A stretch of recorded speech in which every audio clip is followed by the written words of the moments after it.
Hi, I'm Katrin. Welcome to my channel. My passion is storytelling, and that is what you find on my channel. I do the overall story of Margit Sandemo's book series, The Legend of the Ice People. It's a fantastic family saga which extends over several centuries. That is what I'm going to look into in my video today.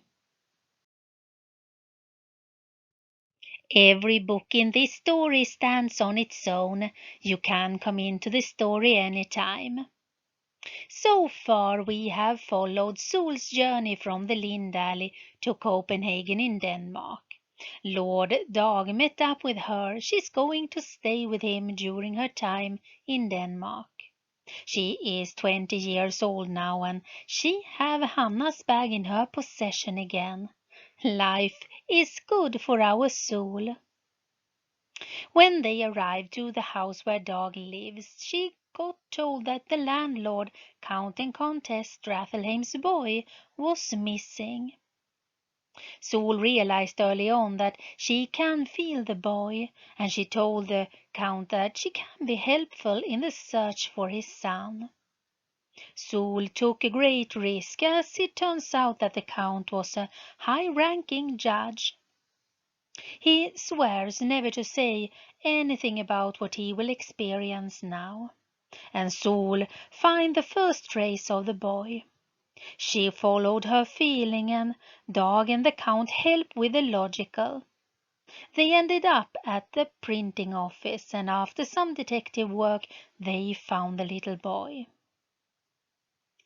Dag have also introduced Sol to his classmates. One of them share her interest in magic. And back home in Norway, Liv have married Lawrence Berenius. Liv realized almost immediately that this marriage will not be a happy one. Sol had the opportunity to accompany Preben to the secret meeting in Copenhagen.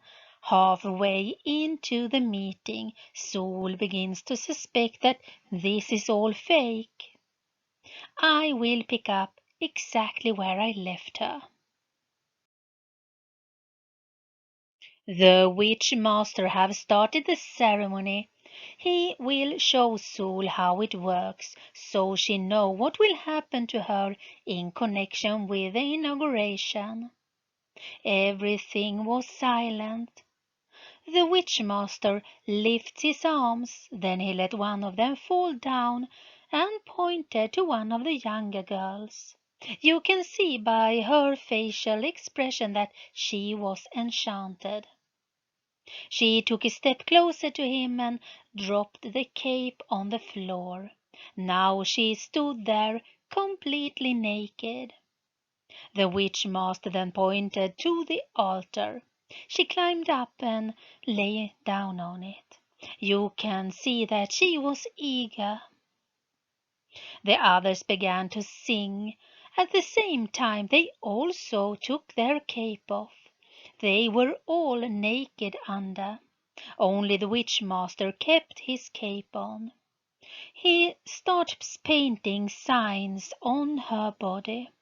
Sol felt annoyed. What he was doing was blasphemy.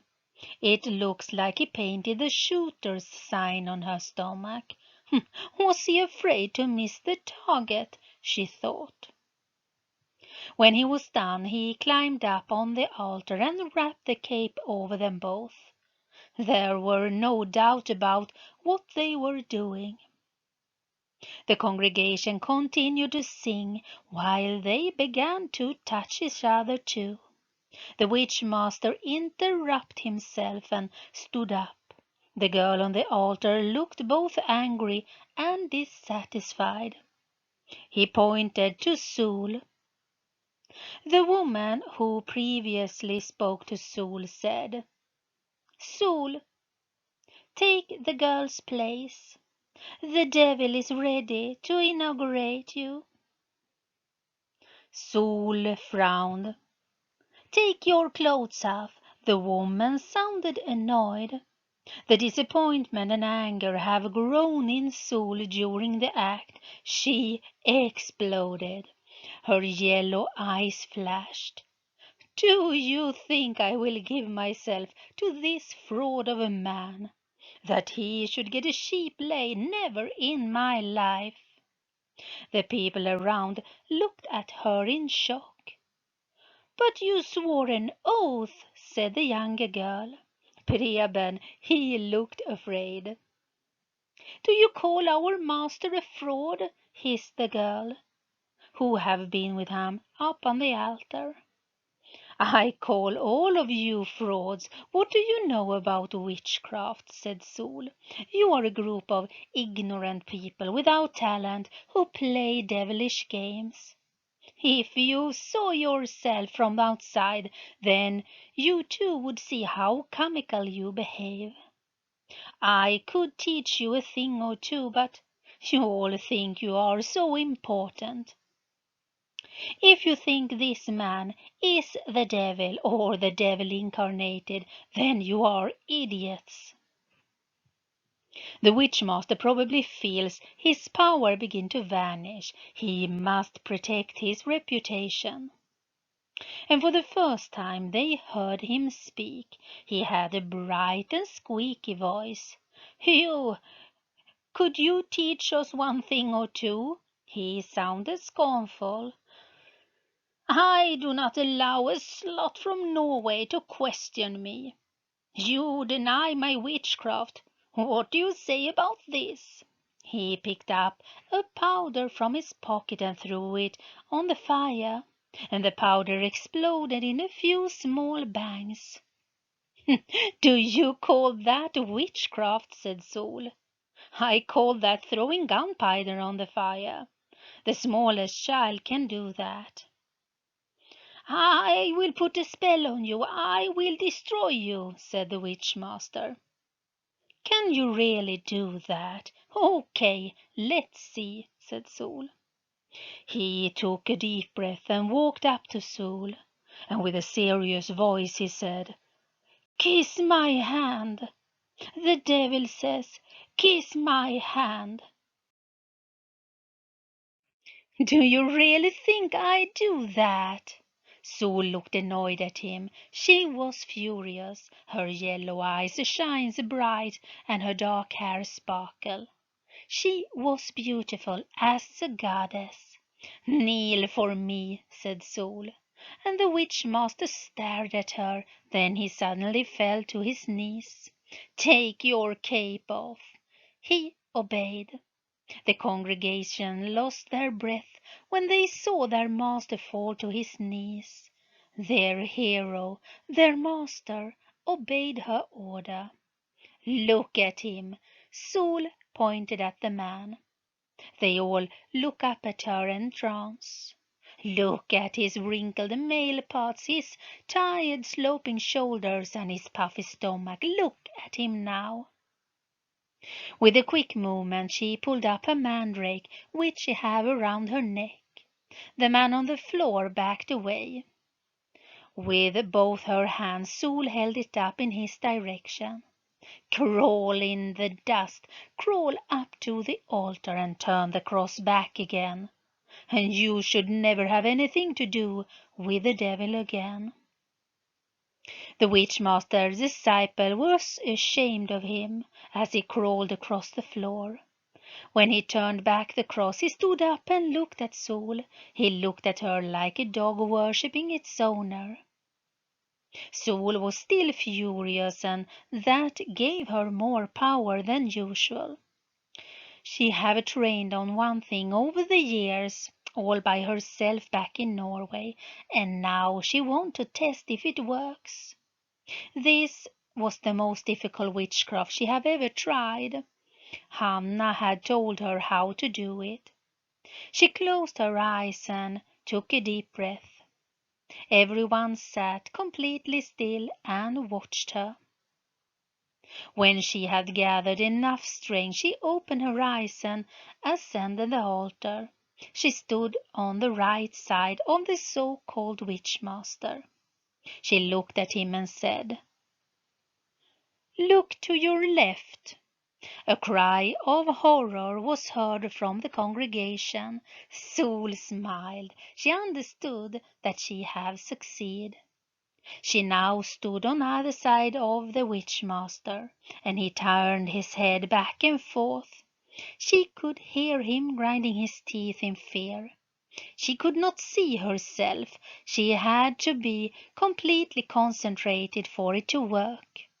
She could sense that she was leaving her body and glide past him. When she relaxed, everything turned to normal again. She felt sweat running down her forehead, and her legs were weak and shaky, and her heart beat fast.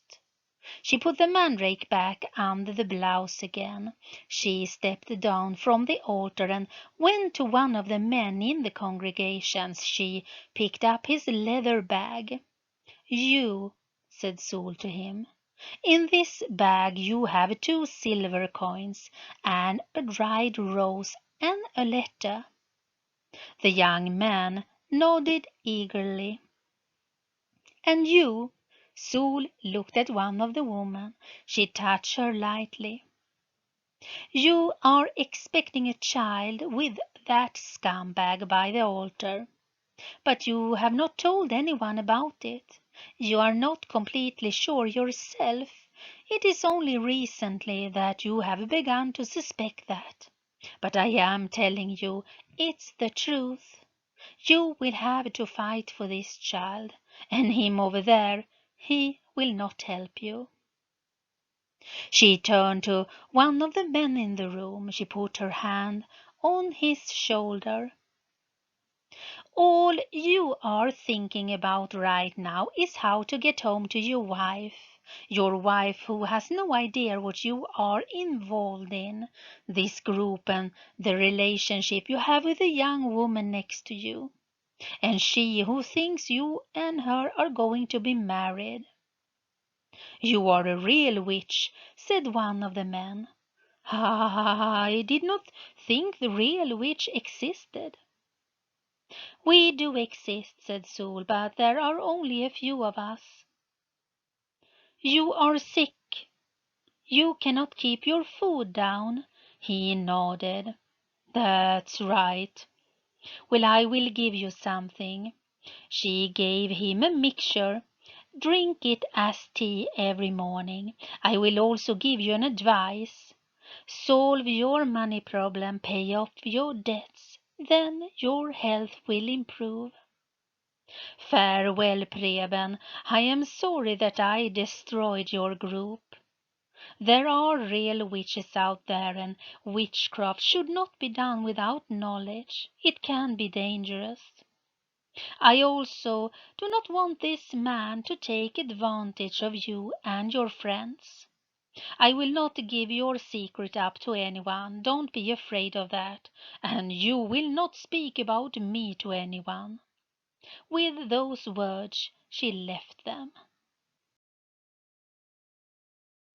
Back in Oslo, Liv worked hard in her new home. She wanted everything to be perfect. She looks different now. Her happy face that used to shine was gone. Nowadays she felt a great deal of anxiety that she doesn't do everything as she should. She wanted to make her husband happy, and now she knew what only way to do that was to behave exactly as he wanted. "Are you pregnant yet?" was something he asked from time to time, and she felt so ashamed when she answered, "No, not yet." She felt completely incompetent. Poor Lawrence, so dissatisfied he must be with her. But he did love her, she knew that. Every day he did something small for her to show how much he loved her. What hurts her was his way of owning her. She was just a thing to him. She remembered one occasion when they had guests. She was sitting next to an older man who was so nice. They were talking about different things. Suddenly she met Laurence's eyes and they were angry. He made it clear to her that she would leave them immediately. She had to apologize and withdraw. That evening was not fun for her. He was furious. He did not want a wife who behaved like a man. A woman should not participate in a discussion. She had deceived him. She was not the person he believed. She was ill-behaved and wild. But he will teach her. Be sure of that. She knew better now. As long as she behaved the way he wanted, he was satisfied. But it was difficult for her to repress her own personality. Last week she made a mistake again. They were invited to one of Lauren's business acquaintances. When they were about to go home, they saw a bright shining star in the sky. "Oh, look," said Lawrence. "It's Sirius." "No, it's not. It's one of the stars in the sign of the swan, Deneb." That night he beat her up. He hit her twice, because she embarrassed him in front of the business acquaintance and his wife. Then, claiming he was wrong, he knew the star was Sirius. Later that evening he had been remorseful. He made love to her with fire and strength. But the last bit of feeling for Lawrence have now died for her.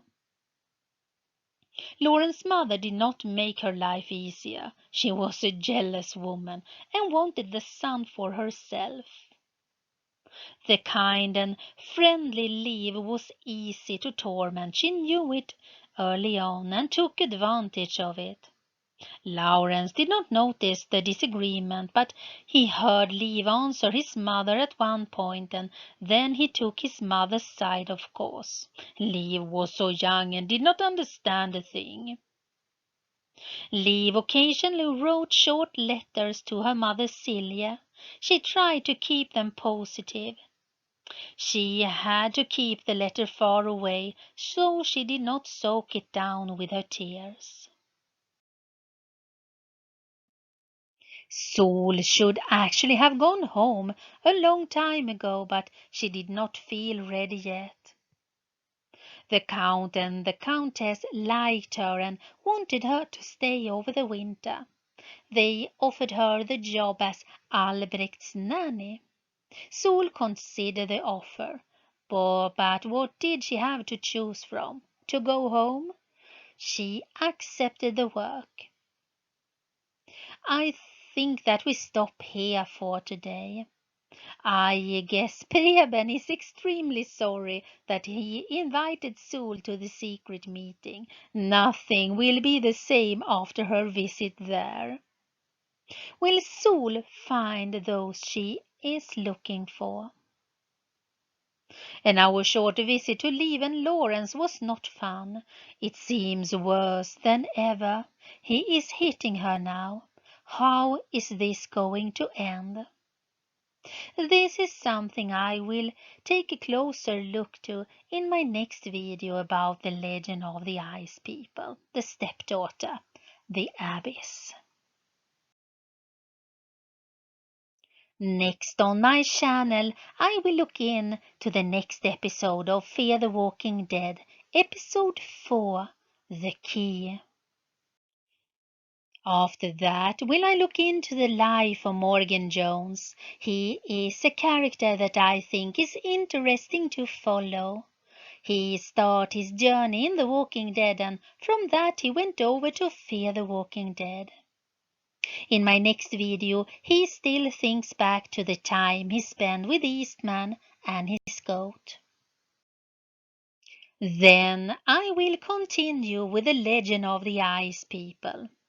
Some of my videos are published for a long time, others are removed quite quickly.